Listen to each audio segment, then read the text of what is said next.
ওই দিনটা এমন মারাত্মক দিন, ফাকাইফা তাত্তাকুনা ইন কাফারতুম ইয়াওমা ইয়াজআলু বিলদানা শিবা।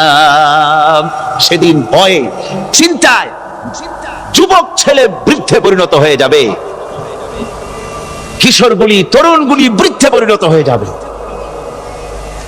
আমার বন্ধুগণ, মানুষ সেদিন দিক বিদিক হয়ে দৌড়াতে থাকবে, পালাবো কোথায়? আল্লাহ কোরআন শরীফে সব কথা বলে দিয়েছেন।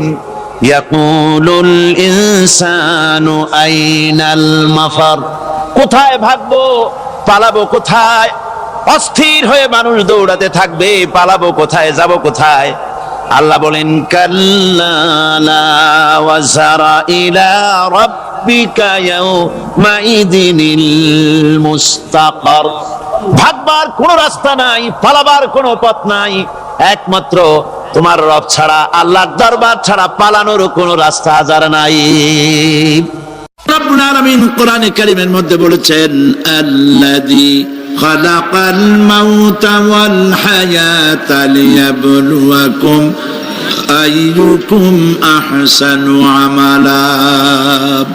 আমি পরীক্ষার জন্য এই জীবন দিয়েছি, তোমাদেরকে পরীক্ষা হবে। এই পরীক্ষা জীবন আর মৃত্যু দুটি জিনিস দিয়েছি পরীক্ষা করার জন্য। এই পরীক্ষার জন্য তোমরা পাস করতে পারো। পরীক্ষা আসছে, এখন প্রশ্নপত্র সব ফাঁস করে দেওয়া হয়েছে। প্রশ্নগুলি সঠিকভাবে আদায় করুন, প্রশ্নগুলি পড়ুন এবং জীবনটাকে সেইভাবে গড়ুন। নামাজটা সহি করে আদায় করুন। বহু মুসলমান আছে নামাজই পড়ে না, নামাজ পড়তে জানেও না। নবী করিম সাল্লাল্লাহু আলাইহি ওয়াসাল্লাম বলেছেন সাল্লু কামা রাআইতুমুনি উসাল্লি, নামাজ পড়ো সেইভাবে যেভাবে আমাকে তোমরা পড়তে দেখো। সুবহানাল্লাহ। আর রাসূলুল্লাহ কেমনে নামাজ পড়তেন? এইটা বর্তমান বিশ্বের শ্রেষ্ঠ হাদিস বিশারদ আল্লামা নাসিরউদ্দিন আলবানী তিনি ইন্তেকাল করেছেন। আল্লাহ পাক তাকে জান্নাতুল ফেরদাউসের মেহমান বানায় নিক, বলেন আমিন। তার লেখা বই আছে রাসূলুল্লাহ সাল্লাল্লাহু আলাইহি ওয়াসাল্লামের নামাজ, বইয়ের নাম রাসূলুল্লাহ সাল্লাল্লাহু আলাইহি ওয়াসাল্লামের নামাজ। ছোট্ট একটা বই, এই বইটা আপনারা কিনবেন। এই বইটা যেভাবে লেখা আছে নামাজ সেইভাবে পড়বেন। নামাজ রাসূল করিম ঠিক যেভাবে পড়েছেন ওইভাবেই লেখা আছে। আপনি আন্দাজে পড়লে হবে না, টুকটুক টাকটুক করে কয়েকটা সেজদা দিলেই হবে না। তা দিলে আর কান, একটা সেজদা থেকে আরেকটা সেজদার মাঝখানে সময় দিতে হবে, রুকু থেকে দাঁড়ায় সময় দিতে হবে, ধীরে ধীরে নামাজ পড়তে হবে। অথচ আমরা নামাজ পড়ি সব থেকে ব্যস্ততার সাথে, দ্রুত, রকেট সার্ভিস। কোরআন শরীফের ভিতরে নামাজের গুরুত্ব সর্বাধিক দেওয়া হয়েছে। নামাজের কথা কয়বার বলা হয়েছে? 82 বার। 82 বার আল্লাহ পাক বলেছেন নামাজ আদায় করো, 82 বার বলেছেন।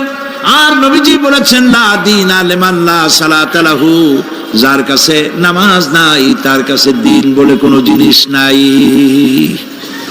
মান তারাকা সালাতান মুতাআম্মিদান ফাকাদ কাফারা, ইচ্ছে করে যে ব্যক্তি নামাজ ছেড়ে দিল কাফের হয়ে গেল, বলেন নাউজুবিল্লাহ। কিয়ামতের দিন, বুখারী শরীফের হাদিস, আল্লাহ পাকের নবী বলেছেন কিয়ামতের দিন সর্বপ্রথম আল্লাহ জিজ্ঞেস করবেন বান্দা নামাজ পড়ছো কিনা।